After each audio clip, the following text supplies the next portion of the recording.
gentlemen, it's a pleasure to be here. What I wanted to talk about is how to design lives of people or community and our systems for wellness. So that's almost related to the lifestyle medicine that we think about, but I think you will see that I go a little bit beyond just lifestyle changes alone. What I want to do is to first look at this a bit critically by looking at the biomedical model, which is imprinted into any young doctor as they, any prospective medical student as they enter from day one. You learn subjects, but the biomedical model is the basis on which they are built. I will look at that critically on how that helps and fails us, particularly with regard to wellness as a concept. And then I'll talk about this dream that we talk about, the wellness of the society, a happy and contented people, and look at that as a true medical utopia, that we want all of our people to be healthy, and how do we do that by designing lives and systems. So for the first half of my lecture, I'll reflect back on the biomedical model that we all learn as medical students, and then build our practices and clinical work on that. So these are the three that I'll work on as I'll look back. So the first of all is reductionism. So as you know, in the medieval ages, in the 1500s, things would be more philosophically spoken about. So there was no science per se, it was more philosophy and concepts that will be debated upon, and people would come to conclusions based on that. Now, René Descartes, a mathematician in the 1500s, 1596, said that we can now start dissecting this problem and then come to the basics of that.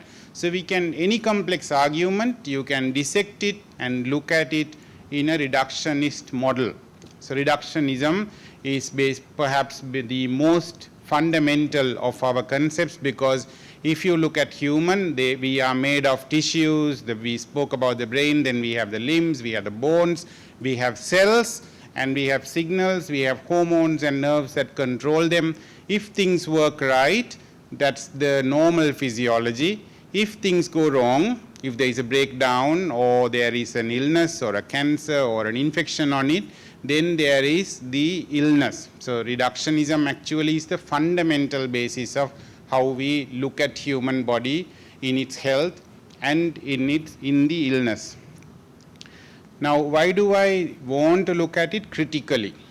So as science, for science to develop, for experimental science to develop, say for example, for people to start looking at plants and cells through the microscope and say, this is the way when we dissect the human anatomy is placed, and this is what normality is. Reductionism was the cornerstone. So it actually helped us build the anatomy, the basic sciences, and also the pathologies as we learn them. Now, when it comes to patient treatment, so as a science, as basic science, reductionism is perhaps the best way to learn basic sciences, because we now have a problem that we look at it impersonally. We now have numbers and we can build studies on it and prove or disprove theories. When it comes to patients or people with illnesses, we also tend to do reductionism in our practice. Say for example, I'll show some examples later as to how it affects the way we interact with people, but you will remember, as you learned medicine as a cutthroat science and was built on the beautiful fundamentals, you will realize that when it came to patients and how they perhaps had a fracture, and you look at the person with fractured humerus, for example, how that can make us emotionally detached, because now we have a case with the problem. So for scientific, then what we do is, say if somebody comes with fever, we use scientific technology which is well researched and built upon. We use that, we have numbers and pictures and images that come to us from our investigations, and then we come to a conclusion. So we then make a diagnosis because we now have irrefutable, usually, concepts that are built upon the patient's pathology, and then we fix it. To fix it, we have evidence-based medicine because research has been done elsewhere in the world in a set of patients, and then we impersonally apply it onto a person who comes to see us. So you can see how reductionism helps us make the best decisions and perhaps make the best solutions are arrived at, but the person disappears before this whole objectivity that we have. So we as teams have this problem that the person has, and the person can actually disappear, and the problems are the ones that we focus on. It's well and good for objective treatment, but the person disappears. The second model that we use in our biomedical modeling is what is called the medical causation. Well, it's much more simpler than reductionism to understand, because we all know, say, dengue is caused by a few strains of a virus, and a fracture is caused by an osteoporotic bone, and this person had slipped and fallen. So there is always a natural cause for each illness, and that is how we work on it. Say, for example, when you have a patient with HIV, we know exactly what is wrong, the CD4 count and the virus that had caused it, and what is the current pathology that's going on, maybe pneumocystis carinii infection, for example. So these are all physical phenomena that we look about and look for and treat.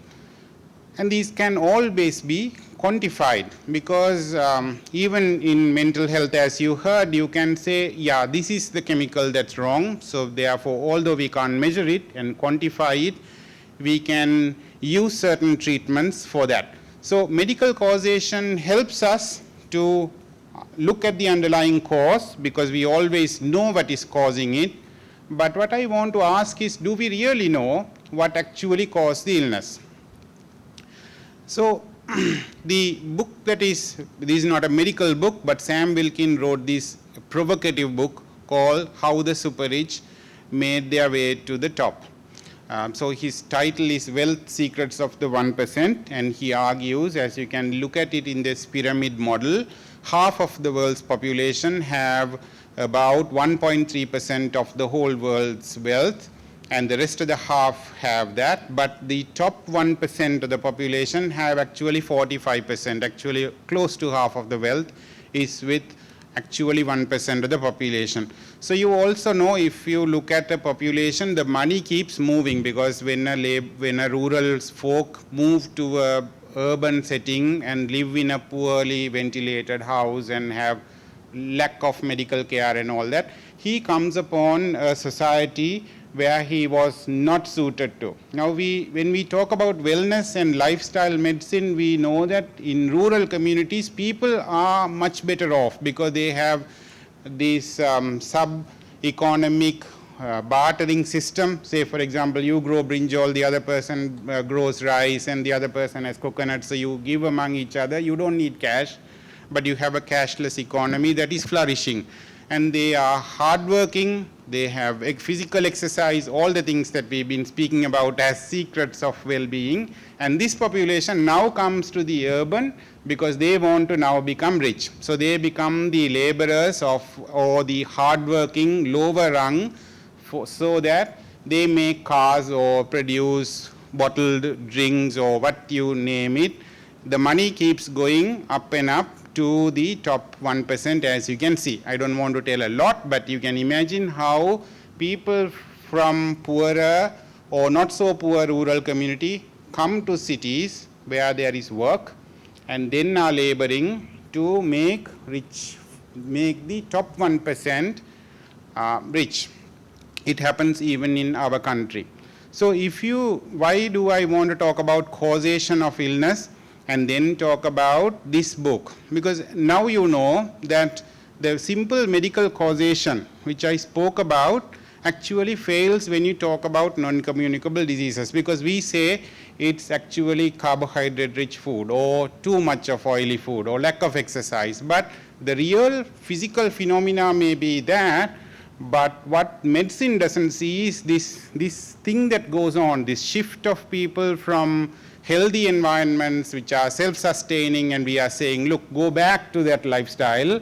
So we bring them so that riches can be made and more phones can be made and more people can become the global citizens, only to be advertised unhealthy foods and sausages and all by cricketers and all that, so that they will also use their hard-earned money to make someone richer than them richer. So that social unbalance, that social, if you want to call it injustice, is not seen by the medical community as the problem. So if you look at this patient, once again I spoke about this HIV in a sex worker from a poor setting in Colombo, we will say, yeah, she's got pneumocystis carinii pneumonia because she's got HIV and her CD4 count is that. This is her treatment. So we have a fixation model, because in medical causation, all we think about in general terms is that bit. But if you look deeper, we see that this is a woman who's living in a poor setting, and there is somebody who's paying for services and perhaps gave her the HIV. But about a common NCD patient, say diabetes patient who has just had his limbs amputated, and we know that foot ulcers are rarer in the rich and they are more common in the working class. And it usually happens in the poorest of the society. And they are the ones who ultimately end up with amputation because they didn't first have the knowledge, and second, didn't have the means to get the ideal footwear and the ideal treatment on time and so on, because if they take off to come to the hospital, they wouldn't be able to eat their food. So once again, rural folk who were healthy with very low prevalence of diabetes and other NCD now move to cities, live as urban poor, and then get NCDs and get complications. And the medical community looks at the narrow, including myself, we look at this narrow medical causation model. So medical causation has its limitations. For example, look at a drug addict who is in and out of our wards. So the drug addict being the problem and his addiction being the problem, we might say these are the steps in which we will rehabilitate him, but medical causation stops at that. The medical causation, if it actually looks at the phenomena that we don't usually see, will realize that there were rich, sometimes in the parliament, who are selling these, systematically bringing in and infiltrating society with these noxious substances that are addictive. So our medical causation model sometimes stops at very limited sense of what is causing problem. And so I let you just read that for a second before I start again. So you can see that at the heart of a human illness is something beyond medical causation. There is a tragic story in every person's life. And simple model of medical causation usually does not explore that. So the true prevention or true wellness or true lifestyle medicine requires a strategy that is well beyond just giving education and a pill and saying, go do that. So these four, the NCDs, non-communicable diseases, infections, environmental health, and global warming, these are the four key killers or the four potential killers that are facing humanity today. So if we say, you will see from what I have been saying that global injustice is or people thoughtlessly misusing people and other people and making them labor for creating wealth is perhaps the most important cause of all these illnesses. So just pure modeling on wellness and lifestyle medicine are limited if we don't look beyond. So my last of the criticism of the way we use medicine nowadays is to talk about this last biomedical model that I want to talk about, which is the disease state. So we, as I said primarily first, there is interruption or cessation of the functions, and that causes illness, and that we know that. So that is the disease state, because health is good but when a person gets something broken in their system, then they have an illness and he is unwell. So we can label people as saying he is disease free, he has absence of disease, and sometimes say no, the entire population itself can be labeled now.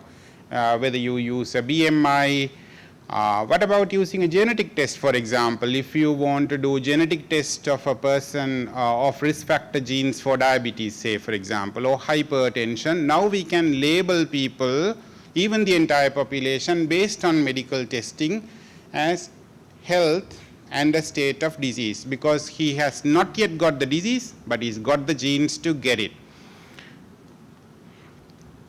So all process of life are now adjudicated upon by us. So a good example is what happened when COVID struck. So we have done it with good intentions. You can criticize me, but you remember the travel requirement for a vaccination certificate and several PCRs and how difficult it was for people to travel. Sometimes people across continents were not seeing each other for several years. So medical community has the power to adjudicate people. Say for example, your ability to drive, for example, or your ability to get a job, because before you get a job, you have to go through this medical process of certification, and if you fail it, you might not get your job. So we have control over all processes of life, because we now have the power to say we have now medicalized life, growing up, aging, and dying is usually happens in the hospitals now. All childbirths for good reasons happen in the hospital. So physiological processes of becoming, being born, growing up, which is with the midwife, because she has to vaccinate you and certify you so that you will get your university admission. Most of these universities require vaccination certificate. So these are all with good purposes, but you can see how with good purposes we now control every aspect of life of everyone. So if we call it wellness, I am not so sure whether we have actually involved the people in all those decision making. So it had been just transitioned into people's lives. So even Illich, who is a critic of medicine, wrote this book 40 years ago, when I was only a small child, I think. So he wrote Medical Nemesis. So nemesis means it's an enemy, it's there to get you. So he said that my animations don't work, that's okay. He said we are medicalizing deviance. In other words, if somebody is depressed, we say he's sad, we say you are depressed, your chemicals are down, we are going to give you medicine. We can even put somebody in restricted environment like forced enclosures because somebody's behavior is not correct. If a child is hyperactive, we have, beg your pardon, we have medicines for them. So we can fix everything. So you can see now flatus, sexual acts, all of them are now medicalized and treatable. So because we have labels on them, because we know medical causation, and then we can treat them. So even Illich says, look, you never asked us whether you wanted to take control of our normal lives. So he says that a normal society would be where people would be free to live happily, where we will have very minimal interactions with them. And the medical society wouldn't be like a mother brooding over them, like a hen brooding over the chicken, but it will rather be a normal, enjoyable process of life where people are free to live their life and the medical community is only there to help them. So in my last 5 minutes, I want to move to my second part of the lecture, which is to talk about this true medical utopia. 500 years ago, this guy in Latin wrote this book. Thomas More, just 506 years ago, wrote this book called Utopia in Latin. I just managed to find one page of that. And there was a Lancet article on that, as you can see, from which I am going to use some of that. So Thomas More imagined a place. So utopia means it doesn't exist, it's imaginary. That's what Latin for utopia means. So he imagined a place, of an imaginary place, as you can see in that image, a place where everything is happy and people are living in happiness. And he also had medical utopia. So according to him, in the utopian world, health was a sovereign pleasure. Health was maintained not with bitter potions and sour medicines in his book, but through a diet and lifestyle.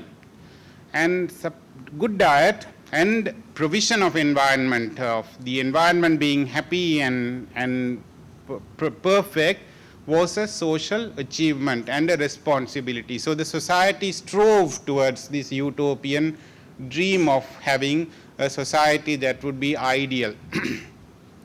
And happiness would be the key hallmark of that society. However, if you look at the current world, you see that the cities have cars or vehicles as our primary motive. And when you do that, the pedestrians don't have a place to walk, or even you can't even bike safely. When a building is built around the rich, like this building is, with lifts and carpets and all that, it excludes the poor, because our purpose of that building on the design itself excludes people.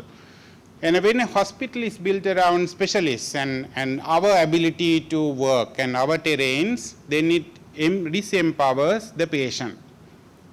These are my quotes, this is not his. So who benefits from this whole system? Cui bono is a Spanish term to say who benefits from what has happened.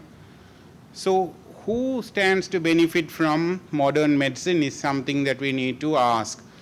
As Ivan Illich says, this doubling of the lifespan that we so boast of actually didn't happen mostly because of medicine. It happened because of social development, where we provided clean water, we provided better homes, and nutrition improved for people. Now we say, look, you are eating too much, but then improvement of nutrition, and then perhaps our vaccination. But more than the vaccination, it was the invention of soap, he argues, that destroyed most of the infectious illnesses. So my animation doesn't work, but I have passed on my message. So the utopian redesign that we want to talk about, as in Roger Moore's book, will be to ask whether we can redesign our systems and the communities, not excluding people, but including them, and wellness in mind. In the Bible, the final story in the Bible, or the picture in the Bible, is that of Eden, or the heaven coming down to earth, and that is similar to this utopian city. I think Roger Moore got his vision from that, where there is a city which is also a garden city. It is a rich city, but everyone can walk into that. And there is no illness, because they will be healed instantly. And there will be clean water and tree of life, it says. Tree of life, if you are unwell and you eat it, you get better. So whether we can redesign our societies like that, where people are empowered to live their lives. The other thing that even argues is that if you just give a leaflet and say, go eat like that and live like that, people are not empowered, but most of the illnesses, they can self-manage and live a better life if we give them the skills to live that life. So whether we can redesign our hospitals and our societies basing those concepts is the question that I want to ask. So now I come to my last minute and my last slide, the thought that I want to leave with you.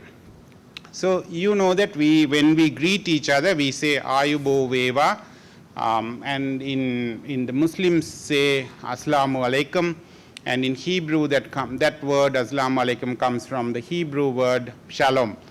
All of these concepts and this phrase that I have put as the top of this slide, Ayur Arogya Saugya, which are Sanskrit words but are very familiar to anybody who is using a South Indian language or Sinhala would understand that this, all of these phrases, the shalom, the assalamu alaikum, the ayuboveva, arogya or saugya, means the person is full and is happy and is contented. So this contented life is what we want to work for, and whether we can design hospitals around patients rather than specialists or doctors, and whether we can design community health and message of life and wellness around people rather than us and medical services, and who will benefit ultimately is the question that we need to ask. So my time is up, but I think I left you with this critical,